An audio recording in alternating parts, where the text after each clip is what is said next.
The Sinai Desert, October 1973. NATO observers are watching the Yom Kippur War unfold in real time. Egyptian forces are using the best Soviet short-range missile technology ever exported. And what those observers see shakes them. The SA-8, cutting edge and brand new, takes 30 seconds to become operational against a target with no prior warning. 30 seconds, at close range, against a fast, low-flying threat. That gap gets people killed. But this isn't a story about the Yom Kippur War.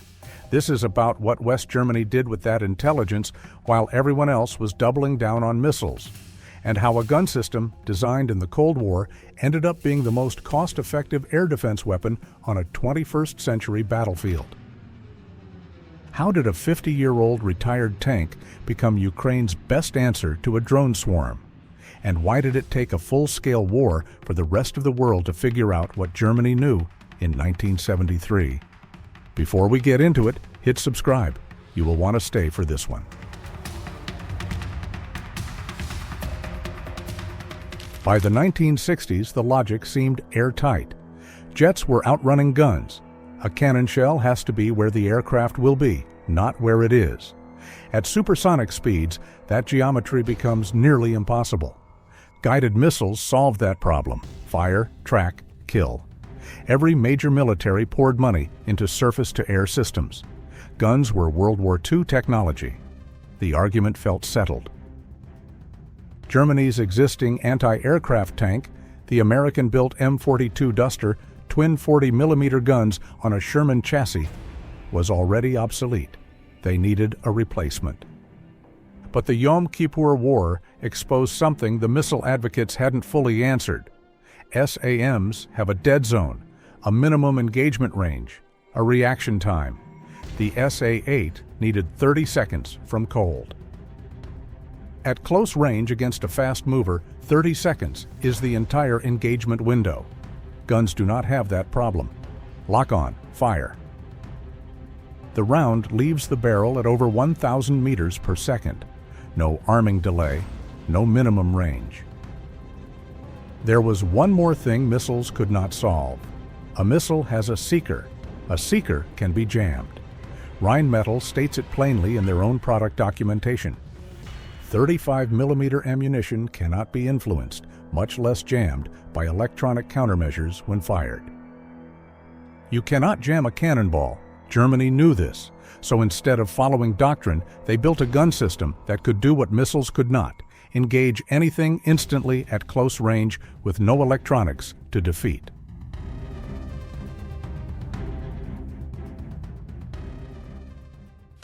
Here is what made the Gepard different from every other air defense approach at the time. It went back to guns when everyone else was moving away from them.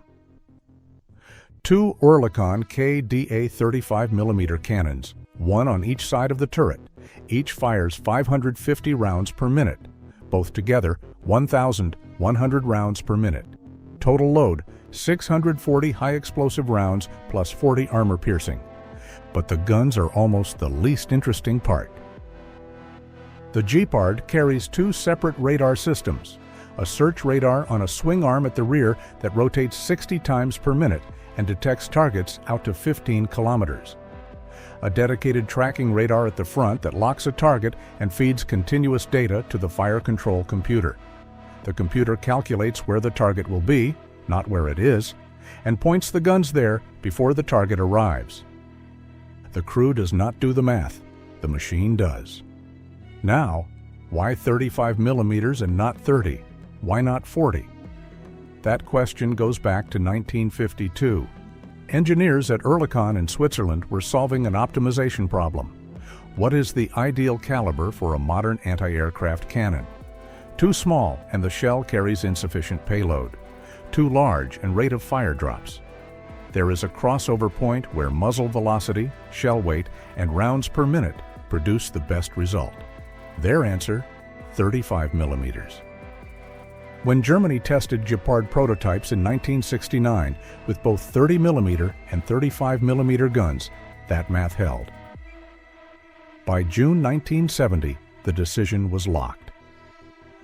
September 1973, The same month the Yom Kippur War started, Germany signed the production contract, 1.2 billion Deutschmarks. First vehicles delivered December 1976. The Gepard sat in German service for over 30 years. Then, in 2010, Germany retired every single one, replaced them with a Stinger missile launcher on a light vehicle. The argument, apparently, was finally settled. It was not. February 2022, Russia invades Ukraine and immediately begins mass drone strikes on cities and power infrastructure. The primary weapon, the Shahed 136 kamikaze drone, Iranian-designed, roughly the size of a motorbike, cost to Russia between $20,000 and $35,000 each. Germany had 50-plus decommissioned Gepards in storage, approved for delivery April 26, 2022. First 15 sent by May. Here is the kicker. Germany had no ammunition. When the Gepard was retired in 2010, they ran stocks to zero. The main manufacturer of compatible rounds was Rheinmetall's Swiss subsidiary in Zurich, and Switzerland, citing its neutrality law, blocked re-export to Ukraine. Germany had signed end-user certificates on those shells. Switzerland said that was binding. Norway sent rounds. They arrived July 2022 and were incompatible, missing a specific attachment slot for the Gepard's belt feed system. Had to be modified, fixed by August. Then came the real problem. The original production tooling for Gepard ammunition no longer existed anywhere. Rheinmetall had to adapt rounds from a different cannon, then reprogram the Gepard's fire control system to accept them. They called it reverse engineering and adaptive development, quite unlike anything seen before. February 2023. Germany signed a €168 million contract for 300,000 new rounds. Defense Minister Boris Pistorius announced it at the Ukraine Defense Contact Group. First shipment, 40,000 rounds, reached Ukraine in September 2023. They went through all of that because the numbers made it unavoidable.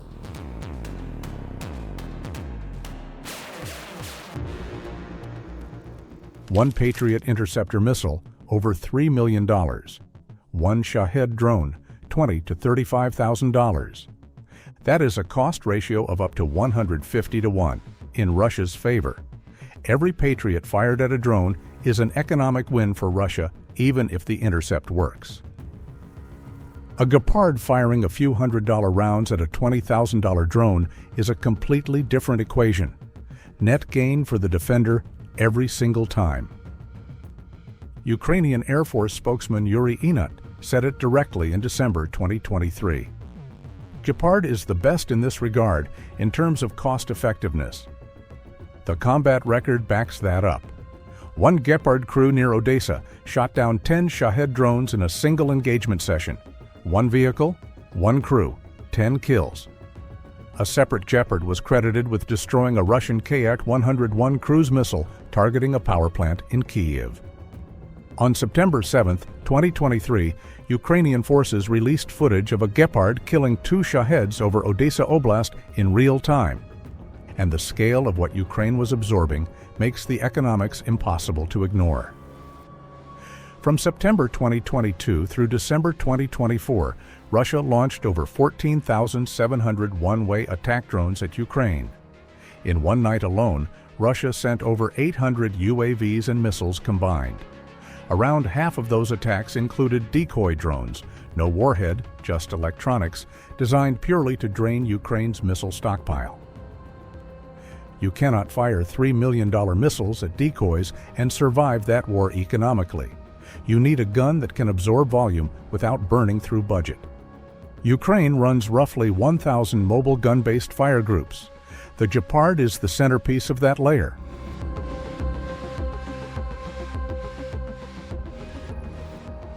The Gepard has hard limits. Effective range tops out at 4.5 kilometers. It cannot touch a Kinjal hypersonic missile or a ballistic warhead at altitude. Patriot, NASAMS, and Iris-T handle those threats. The Gepard fills the bottom layer, close in, high volume, economically viable. The layer that advanced missiles cannot cover without bankrupting the defender. Rheinmetall already built the modern version of this concept. Skynex, introduced November 2021, same 35mm caliber. 1,000 rounds per minute, but it fires ahead programmable airburst rounds, tungsten submunitions released in front of the target like a shotgun blast, timed by a programmable fuse. Cost to destroy one aerial target, approximately €4,000. Skynex went operational in Ukraine by April 2023. The Gepard cannot fire ahead rounds despite sharing the caliber. Its fire control was never designed for them. That gap is exactly why Skynex exists. One last detail. Germany sold 15 Gepards to Qatar in December 2020 for FIFA World Cup security. In May 2023, Germany bought them back and shipped them straight to Ukraine. Germany to Qatar, back to Germany, to Ukraine, 3 years, one full lap.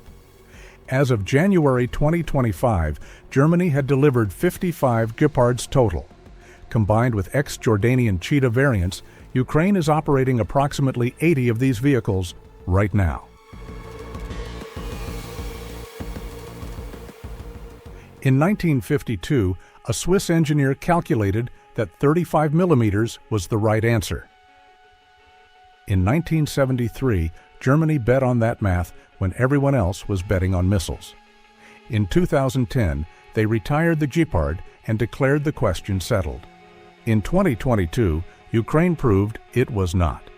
The lesson is not that missiles are wrong, it is that no single technology covers every layer. Guns do not replace missiles, missiles cannot replace guns, and the military that forgets either one pays for it. So here is the question. Should modern armies be investing more in gun-based close-in systems, or is the future all missiles and directed energy? Guns or missiles? Drop your answer below, because this debate is far from over. Thanks for watching. I'll catch you in the next one.